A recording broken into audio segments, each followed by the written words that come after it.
All right, let's talk about the Las Vegas Raiders. Of course, it's been one heck of an offseason. We're working our way through OTAs. We've gotten past the first round of rookie mini camps, and there's a lot to really like with the Raiders. They're definitely trending in the right direction. But lost in all these hustle and bustle of big moves was a really incredible job by the Raiders front office. When you look at some very interesting data that's come out recently, we'll get to that in just 1 second. This is awesome stuff by the Raiders in terms of their leadership group. But first, I'm Nick. That is Andrew, and this is Saturday Morning Inspection.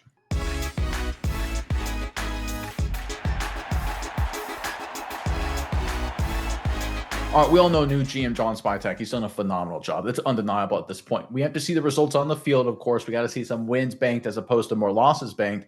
But so far, so good in terms of if you look at all the moves they've made. But when you look at the deeper data, it actually gets even more impressive.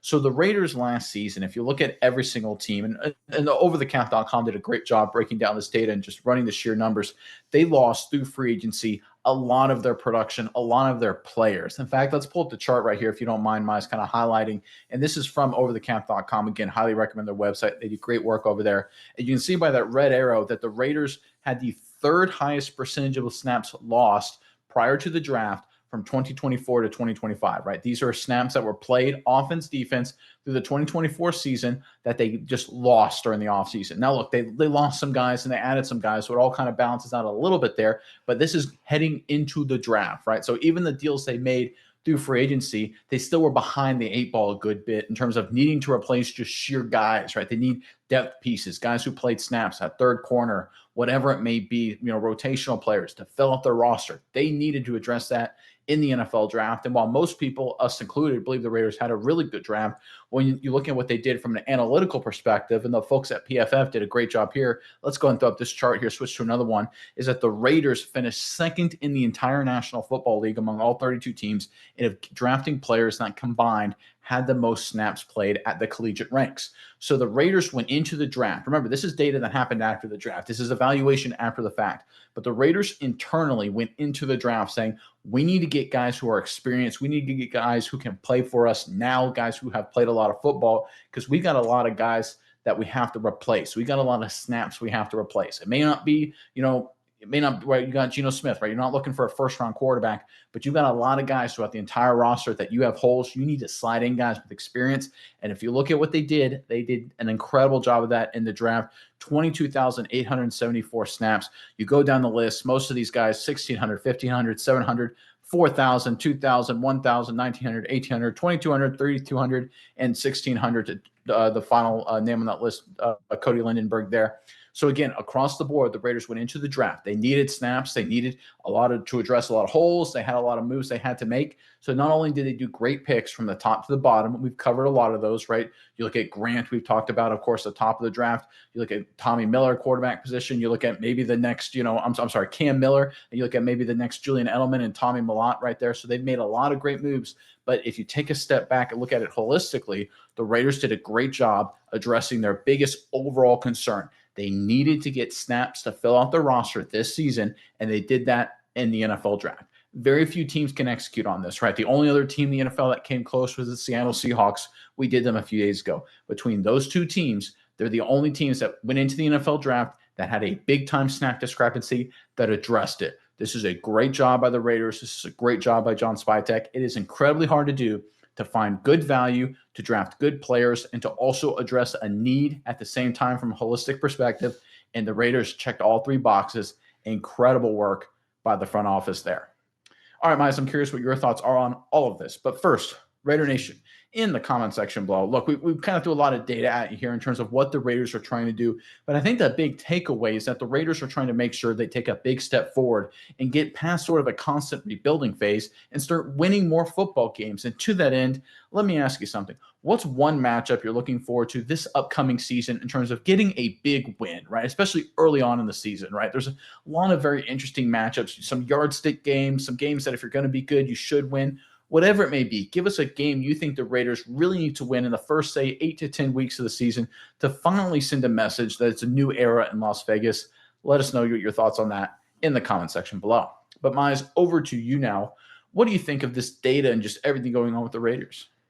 Yeah, Nick, I think you look at what they're able to do here. Whenever a team loses so many snaps, to be able to bounce back and bring in a draft class, and have that plan to be focused to say, hey, let's just come in here and look at guys. We want guys that are good, but we also need guys who have like a veteran type of appeal to them, guys who've had a lot of football under their belt. It's really great that we've talked about it ad nauseum. Spytech and Co. This new Raiders front office, really great job this year. But when you look at the draft and see this concerted effort to, let's not just bring guys that are brand new to the game of football or haven't played many high level snaps in the college game. Let's bring in guys that we see that, have a lot of experience. They're going to know what they're doing. They're a little bit, a smidge ahead of the game as far as what they're going to be able to bring to the field because of all the snaps they have. And I think that's really important here. And a couple of things I want to highlight are when you look at some of these people, and I'll bring up the chart while I'm talking about it as well. When you look at some of these people who they brought in, I think there's key components here as guys they did bring in. And you look, quarterback Cam Miller, a guy that, if you need him to come in as your backup quarterback at some point in time, you have a guy that has over 3,200 snaps, which is incredible. You look at this chart, I think he's the second highest guy on this list after Caleb Rogers. So you bring in a quarterback who has played a ton of football, a guy that, we're talking about could be very good in the future. We were really high on him. We liked a lot of the stuff that he brings to the table. But you look at what they do here. They're not bringing in a guy who is, a quarterback here, really strong veteran quarterbacks. Those are guys that get drafted to be potential starters in the NFL 9 times out of 10, or guys that are battling there. You bring in a guy like Cam Miller, who is going to be the backup to Geno for a little bit at least. Have him come in, and he's already got a ton of experience. A guy that level of backupness, just have 3,200 snaps.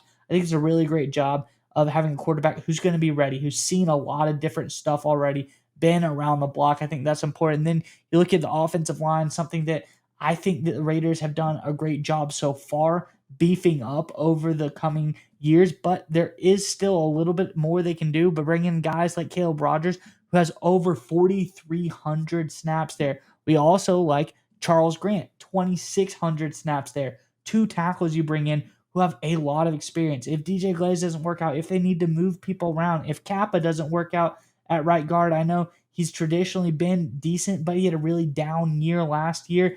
If they need to do some things, you have some guys at the offensive line position who has a ton of snaps. I think this is a really smart move by the Raiders because not very often do you have a front office who can analyze an offseason, understand what you lost, and in so many ways through the draft, bring in and almost replace what you lost. I know it's not going to be 1-to-1. NFL snaps aren't the same as college snaps, and I don't think anyone's saying that.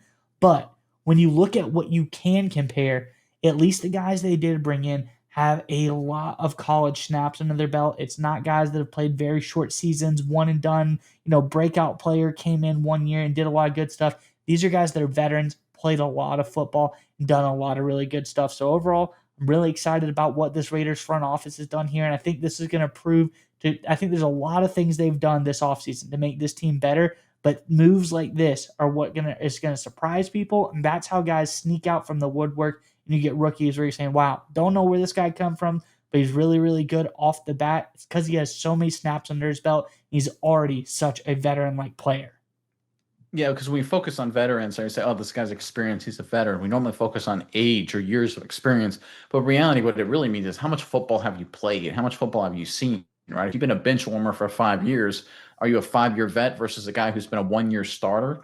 I would argue the 1-year starter has more experience, or at least it seems, at least on paper, have an opportunity to understand more than a guy who's ridden the bench for 5 years. I say that as a former bench rider myself in my college days. So again, when you look at what the Raiders did here, they drafted guys, and I think you made a great point here, that can come in and contribute day one if need be, can move around if need be, are flexible, smart, shifty. They've played a lot of good football throughout whatever division they played in, of course, in their collegiate days. A lot of great experience there across the board that can help the Raiders at whatever need that comes up in the short, medium, and long term. But if you focus on what other teams have done in similar situations, and Miles, if you want to go back to the original graph that has the snaps lost, I think this is really important to understand.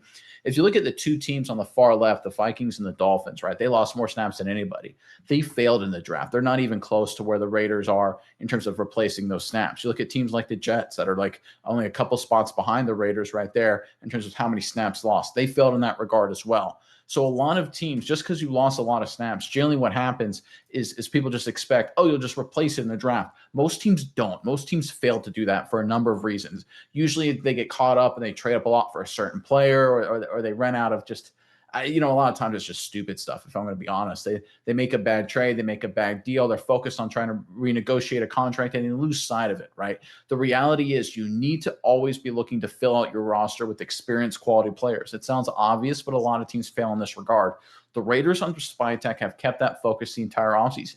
If you look at their free agent moves, Mostert, Chin, across the board here, it's veteran guys who have played a lot of good quality football that can come in and address all these key positions, right? And even their rookies are guys with a lot of experience generally. So across the board, starting with free agency, of course, Geno Smith, the big trade there, they're bringing in guys who have seen a lot, whether it's NFL guys or collegiate guys who played a lot in the college ranks, right? They are looking for guys who have played a lot of football while also playing it at a high level. I think with the Raiders for the first time in 20 years, it seems like, in terms of what we expect coming into the season, may actually be on the field one of these smarter, more savvy kind of teams. We've seen the Raiders not do that and not be that for a very long time. It's clear Spytek, Brady, Carroll, whoever you want to give credit to, Davis, of course, deserves his fair share, have completely retooled the dynamic with this Raiders franchise. They have them trending in the right direction. Now, of course, we got to see the results when it comes to games on Sundays, right? It's what happens in the offseason is only, theoretical until that pads actually come on and we have live competition come fall. But it's undeniable at this point that the Raiders have done a great job with the strategy, starting with day one of free agency, working the way through all the trades and deals there, through the draft, finding value, finding steals, not doing anything stupid, and from a high-level perspective, addressing their biggest needs in terms of snaps, production lost across the board. Phenomenal job by the Raiders and their GM, John Spytek.